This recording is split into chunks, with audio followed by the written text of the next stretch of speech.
د میچنی ګیټ تاڼې په حدود پجګي روډ باندې شوکمارانو د یو کس نه موټر سایکل اغشته دی. کله چې هغه مزاحمت کړی دی نو هغه ویشته دی، هغه مړ کړی دی.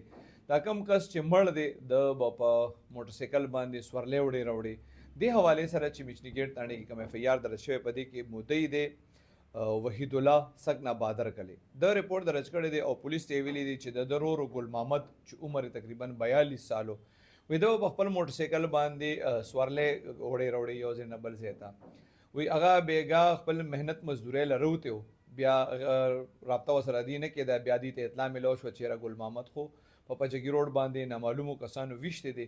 کله چې دی او پولیس موقع له لاړل نو بیا پته ولګېده چې ګل محمد سره څه کسانو هغه شوکمارانو دی او درولو او دنه موټر سایکل غشته. کله چې د موټر سایکل نه ورکو نو بیا دی ویشته دی دی مړ دی او شوکماران چې کم دي دا غي نه باوجود د دنه موټر سایکل اوړي دی او تختیدلې دي. د حواله سره د میچنی ګیټ تاڼې پولیس چې کم دي اغي د نامعلوم کسانو خلاف اف ای آر درج کړی دی او دغه شوکمارانو تلاشي شروع کړی دی. واقعي چې د شوکمارانو ډیر زیاتې دا کړی چې ډیر اجز سړی او دا کم کس چې د په موټر سایکل باندې مهنت مزدوري کول.